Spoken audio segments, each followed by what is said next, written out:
रात की ठंडी हवा पहाड़ों के चीड़ के पेड़ों से टकराकर अजीब सा सीटी जैसा सुर निकाल रही थी।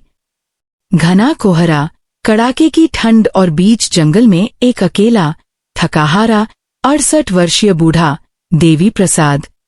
हाथ में लकड़ी की छड़ी, कंधे पर पुराना झोला और आंखों में जीवन के लिए जलती हुई एक छोटी सी उम्मीद। वो पहाड़ों में हर साल आकर घूमता था, पर इस बार पैदल रास्ते ने उसकी सांसें और भी भारी कर दी थीं। अचानक उसके पैर फिसले और वह एक ढलान से नीचे की ओर लुढ़क गया। दर्द की सिसकारियां निकालते हुए वह मुश्किल से उठा ही था कि उसे करीब से किसी लड़की की आवाज सुनाई दी। ओहे, कोई नीचे गिरा है लगता है, जल्दी चलो। कोहरे के बीच से दो परछाइयां उभरकर उसके करीब आईं। दो युवा लड़कियां, उम्र लगभग 22 से 25 वर्ष, ट्रैकिंग ड्रेस, टॉर्च और बैकपैक के साथ। चाचा, ठीक है आप? पहली लड़की ने झुककर पूछा। बाबू, सांस थोड़ी तेज है, पर लगता हूं जिंदा ही, बूढ़े ने हल्की मुस्कान दी। दूसरी लड़की ने तुरंत अपना जैकेट उतारकर उसे ओढ़ाया। यहाँ ठहरना खतरे से खाली नहीं, ऊपर हमारा कैंप है, आप चल सकते हैं चाचा। देवी प्रसाद ने हाँ में सिर हिलाया, पर उसके कदम डगमगा रहे थे। दोनों लड़कियों ने उसकी बाहों को पकड़ा और बड़ी मुश्किल से उसे पहाड़ की चोटी तक बने अपने टेंट तक ले गईं। टेंट के अंदर छोटा सा लैंप, कुछ खाने का सामान और ट्रैवल किट थी। उन्होंने बूढ़े के लिए गर्म पानी और दवा का इंतजाम किया। उनका व्यवहार बेहद शालीन और आत्मीय था। तुम लोग इतनी रात में पहाड़ों पर क्या कर रही हो बेटियों? बूढ़े ने पूछा। पहली लड़की बोली, हम असल में ट्रेकर्स नहीं, रिसर्चर्स हैं। यहाँ एक पुरानी लोक कथा की सच्चाई जानने आई हैं। कहते हैं इन पहाड़ों में कोई ऐसा रहस्य छुपा है जिसका जिक्र सिर्फ पुराने लोगों की बातों और कागजों में है। हमने इसके बारे में काफी डाटा कलेक्ट किया है। दूसरी लड़की ने धीमी आवाज में जोड़ा। और शायद आप वही व्यक्ति हैं जिसकी हमें तलाश थी। बूढ़ा चौंक गया। मुझसे? क्यों? पहली लड़की मुस्कुराई। आप देवी प्रसाद ठक्कर, वही जो कभी हिमालयन रिसर्च टीम के सदस्य थे और जिन्होंने 1985 में इसी इलाके में कुछ ऐसा देखा था जिसकी रिपोर्ट आज तक सार्वजनिक नहीं हुई। बूढ़ा गहरी सांस लेकर बोला, वह बात दुनिया को नहीं बताई जा सकती। वो हादसा नहीं, एक चेतावनी थी। दोनों लड़कियां फौरन कुर्सी की ओर झुक गईं, मानो उन्हें वही जवाब चाहिए था जिसकी उन्हें बरसों से तलाश थी। दूसरी लड़की ने पूछा, क्या उस रात सच में पहाड़ों से मानव कंठ जैसी चीख आई थी? क्या आपने नीली रोशनी में चलते साए देखे थे? और क्या वास्तव में पहाड़ों के भीतर कोई छिपा दरवाजा है? बूढ़े ने कांपते हुए हाथों से अपनी जेब से एक कागज निकाला। वो आधा फटा, पुरानी स्याही वाला नक्शा था। तुम दोनों को पता नहीं, तुम किस आग से खेल रही हो। मैं अब भी उस रात के खूंज में चीखों को सुन सकता हूं। पहली लड़की उत्साहित होकर बोली, लेकिन चाचा, यही तो हमारी रिसर्च का उद्देश्य है, सच्चाई तक पहुंचना। और आप हमारे साथ होंगे। बूढ़े की आंखों में डर और दुविधा थी, पर वह जानता था अब भागना बेकार है।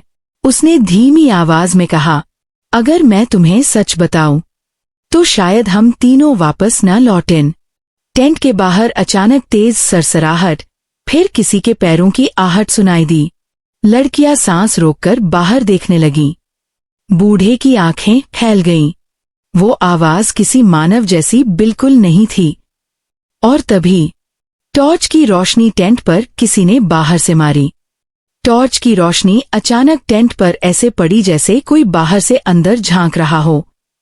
लड़कियां धीरे से एक दूसरे की ओर देखीं, फिर उन्होंने बूढ़े की तरफ इशारा किया कि चुप रहें। बाहर हवा अचानक तेज हो गई और टेंट के कपड़े पर कुछ भारी सा दबाव महसूस हुआ, जैसे कोई हाथ फेर रहा हो। देवी प्रसाद की सांसें अटक गईं। उसके होंठ कांप रहे थे, पर आवाज नहीं निकल रही थी। दोनों लड़कियों ने टॉर्च बंद कर दी और लैंप की लौ को हल्का कर दिया। टेंट के बाहर से एक हल्की मगर बेहद खुरदुरी आवाज उभर कर आई। कौन है यहाँ?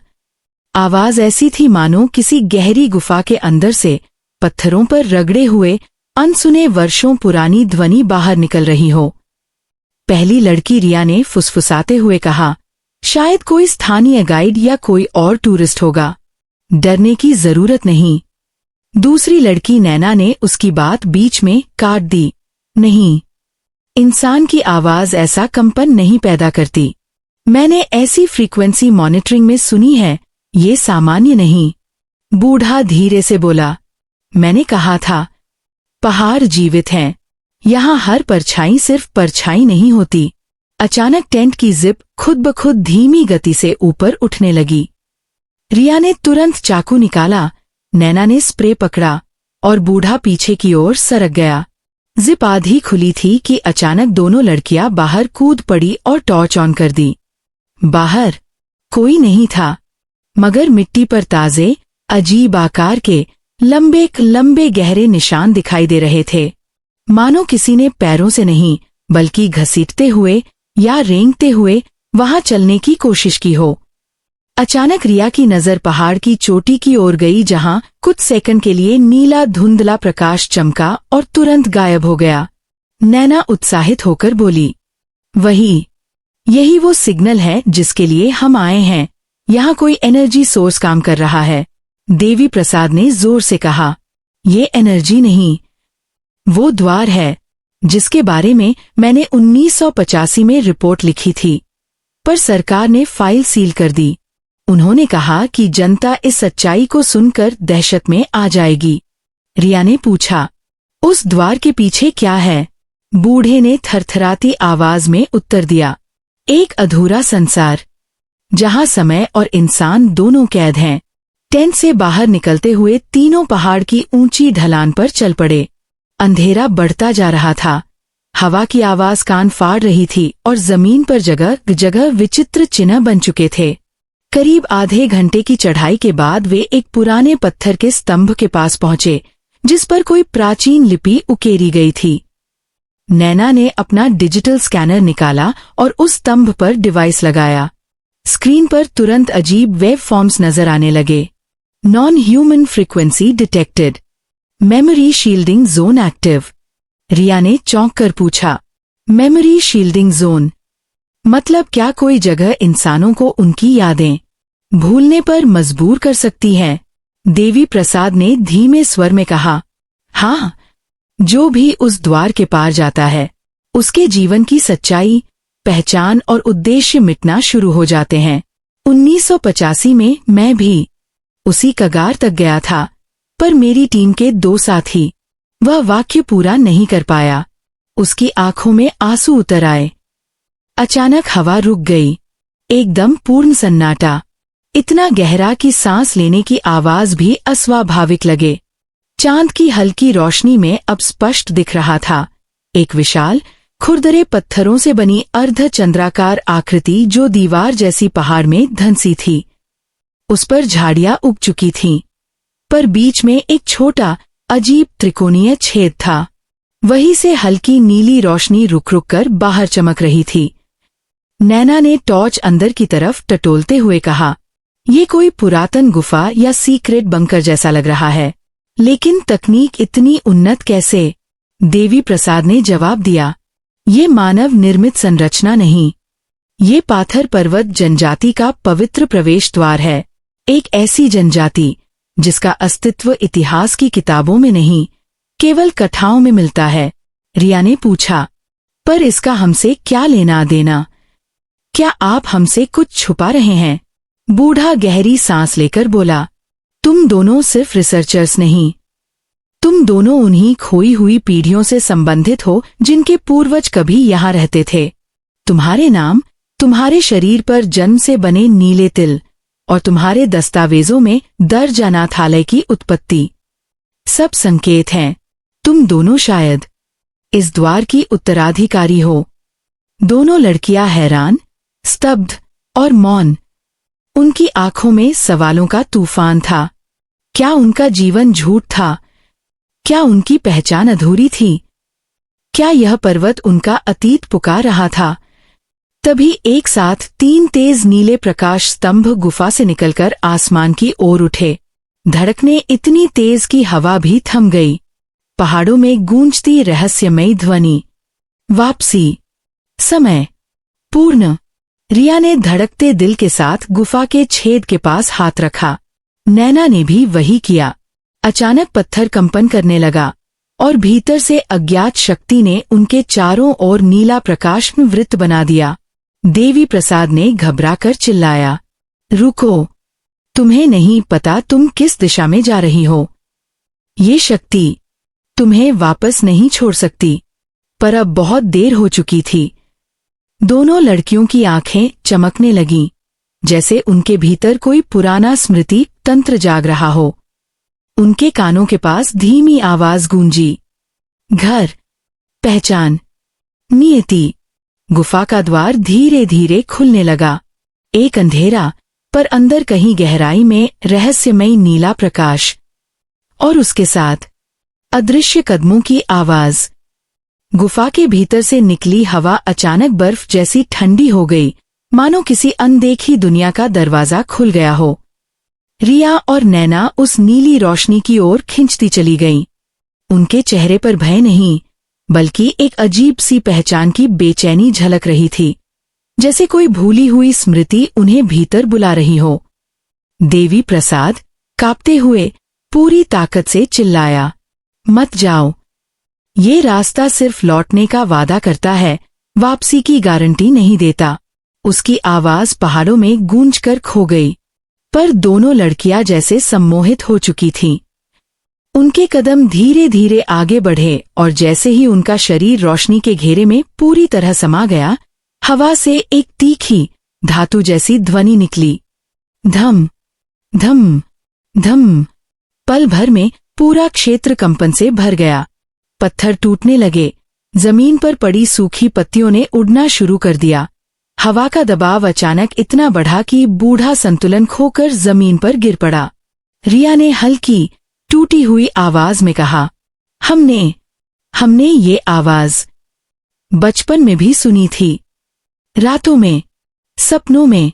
नैना ने आंखें बंद की और जैसे किसी अदृश्य स्मृति को महसूस करते हुए बोली, हाँ, वो सपने वास्तविक नहीं थे, वो यादें थीं, हमारी खोई हुई यादें।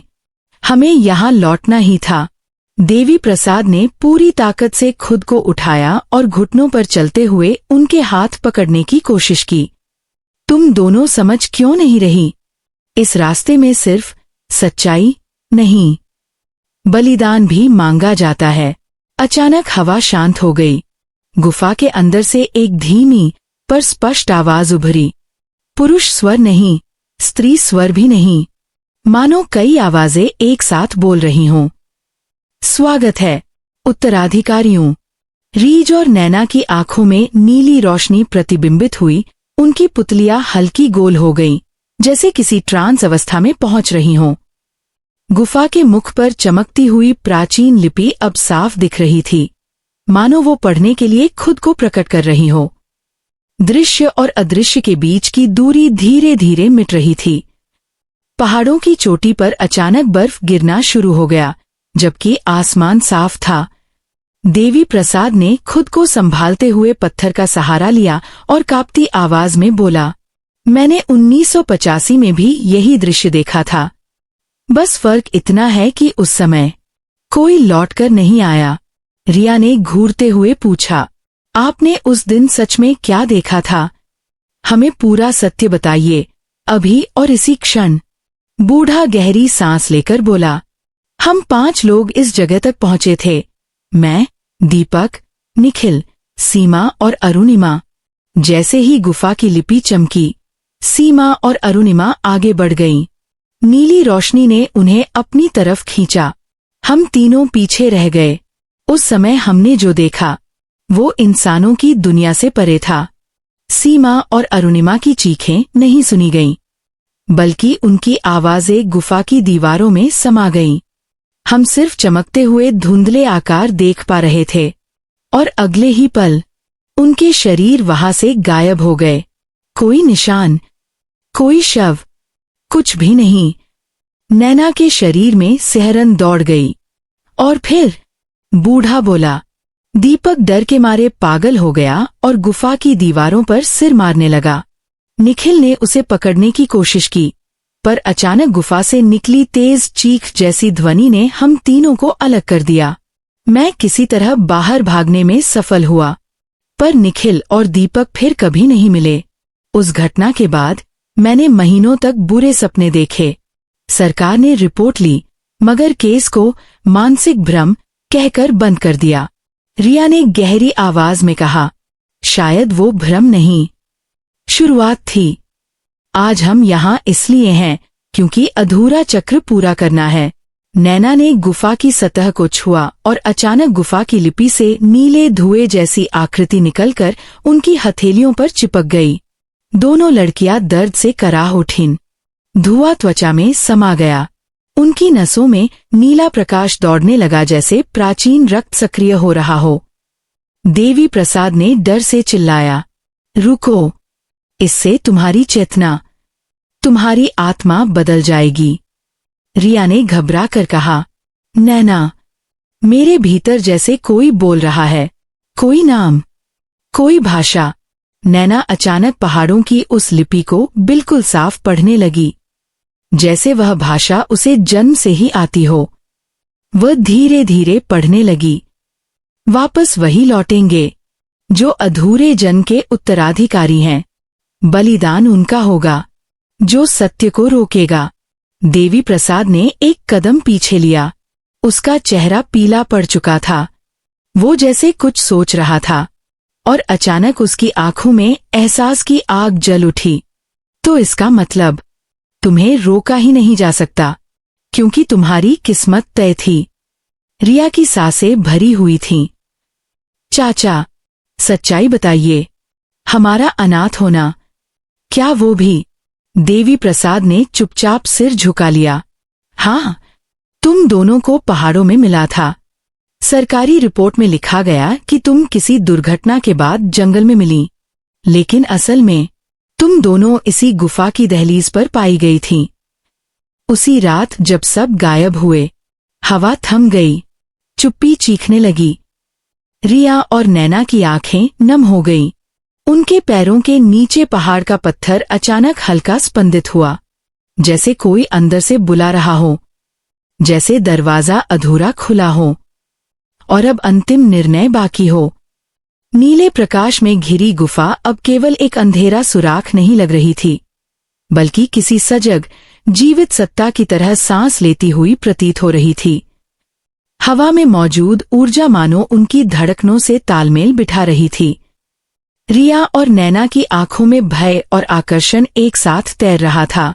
वे दोनों अब उस जगह को सिर्फ रहस्य नहीं, अपनी जड़ें समझने लगी थीं। देवी प्रसाद की आवाज कांप रही थी, पर भीतर से ऐसा लग रहा था जैसे उसके पास अभी भी समय बचा है। तुम्हारे अंदर जो शक्ति जाग रही है, वो यूं ही नहीं। पहाड़ कोई स्थान नहीं, एक चयन करता है। ये वही बुलाता है जिसका खून, इतिहास और उत्तराधिकारी वचन अधूरा हो। रिया ने आंसू पोंछते हुए कहा, तो हम यहाँ इसलिए लौटे क्योंकि हमारी उत्पत्ति यहीं की है। इस सवाल के बाद एक सन्नाटा छा गया।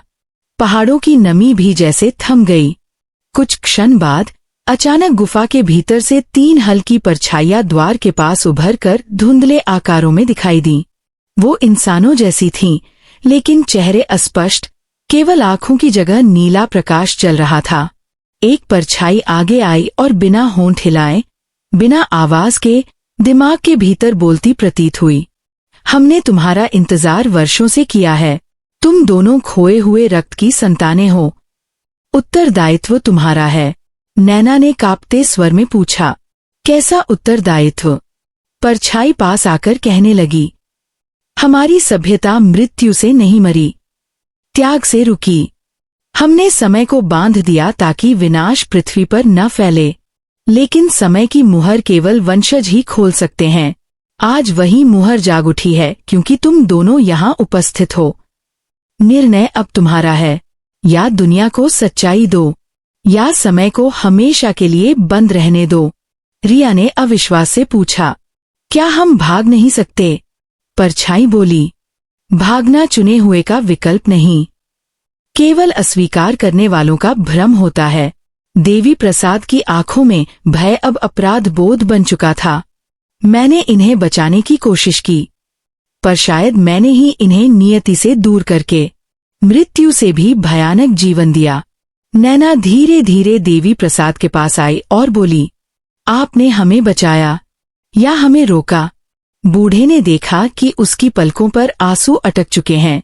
मैंने तुम्हें अपने बच्चों की तरह पाला, पर हमेशा डरता रहा कि तुम बड़ी होकर उसी रास्ते को खोजोगी जिसे मैंने मौत समझा था।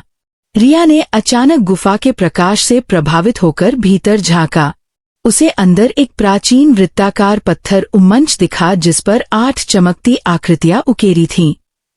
वो किसी नक्षत्र निधि की तरह चमक रही थीं।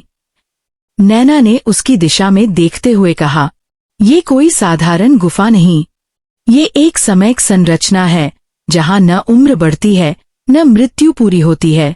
ये बीच की दुनिया है। एक परछाई ने धीरे से कहा, इंसान समझ नहीं पाएगा, पर तुम दोनों समझ सकती हो। तुम दोनों का जन्म 2 दुनियाओं के संगम पर हुआ है। तुम्हारे पीछे दुनिया है और सामने विरासत। देवी प्रसाद ने कांपती आवाज में पूछा, अगर ये दोनों अंदर जाएंगी तो क्या बाहर की दुनिया इन्हें भूल जाएगी? परछाई उत्तर देती है, जो इस द्वार को चुनता है वो 2 दुनियाओं में से केवल एक में दर्ज रह सकता है।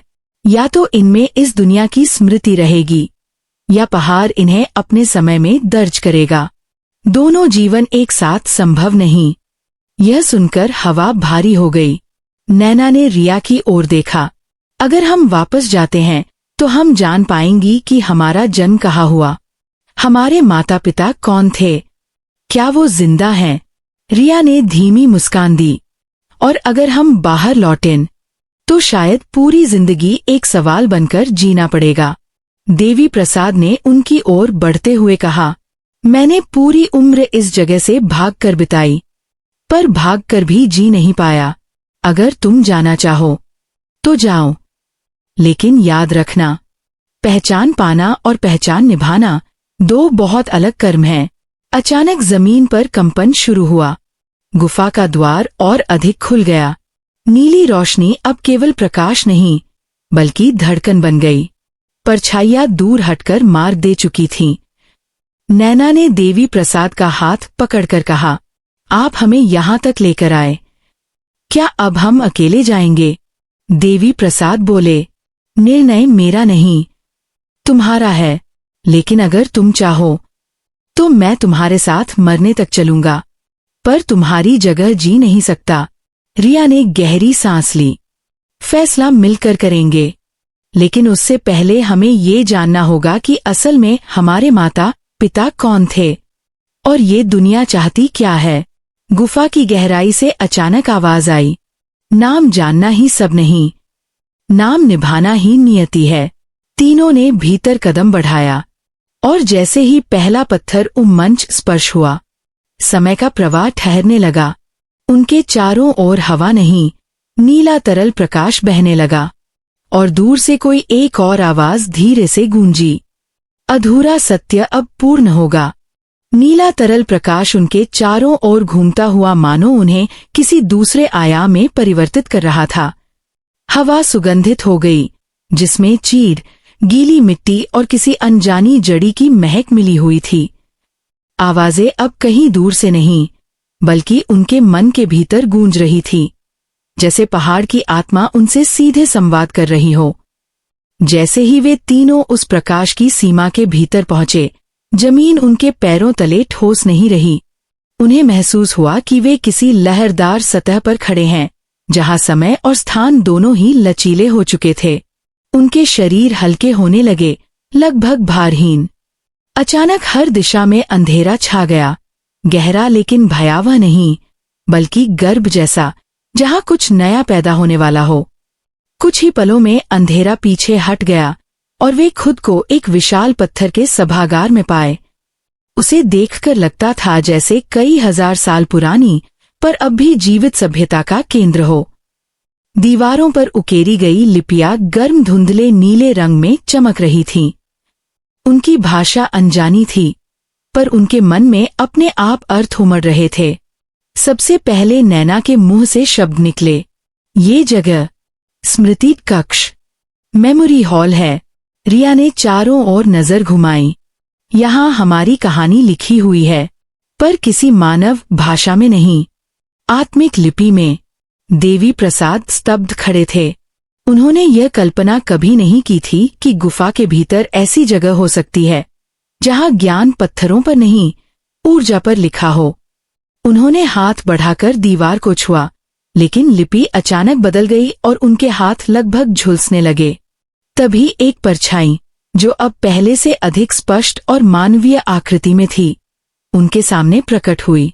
उसकी आंखों में वही नीली ज्योति, पर चेहरे पर शांत, दिव्य करुणा थी। उसने कहा, मानव स्पर्श यहाँ निषिद्ध है। ज्ञान वहाँ छुपा है जहाँ शारीरिक इंद्रियां समाप्त होकर चेतना जागती है। रिया और नैना की आंखें उस सत्ता के चेहरे पर टिक गईं। नैना ने पूछा, क्या आप हमारी जाति से हैं? परछाई ने धीमी मुस्कान दी, नहीं, मैं तुम्हारी नस्ल की संरक्षक आत्मा हूँ, जिसे अंतिम युद्ध के समय कर्तव्य बंधन दिया गया था। रिया के भीतर जिज्ञासा और बेचैनी बढ़ने लगी।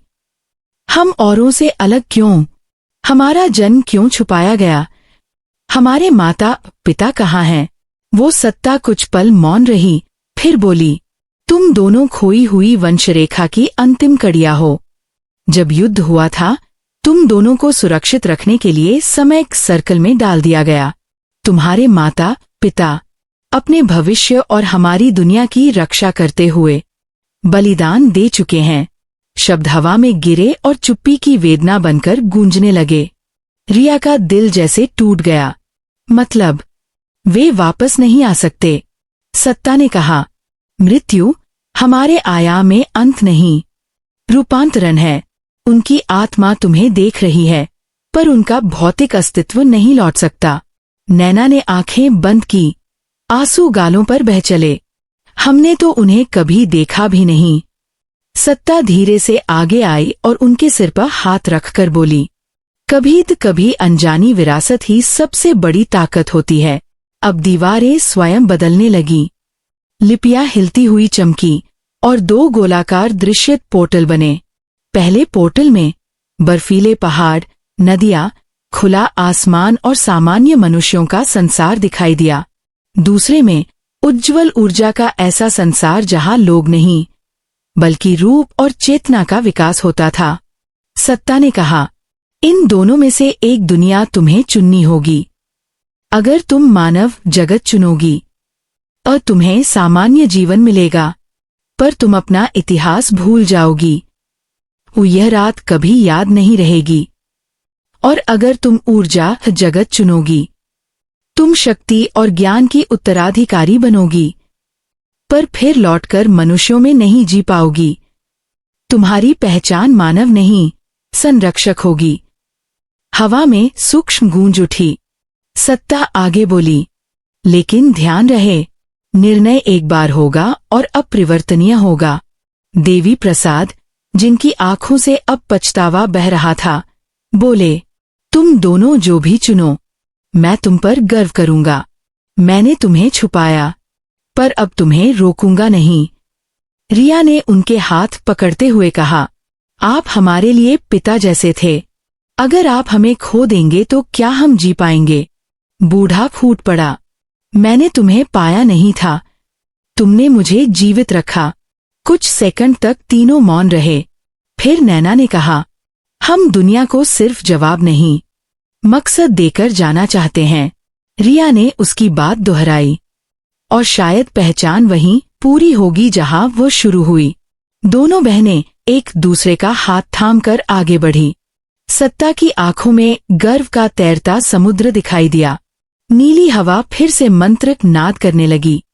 दीवारों पर उभरा, वंश पूर्ण होगा, सत्य नया जन्म लेगा।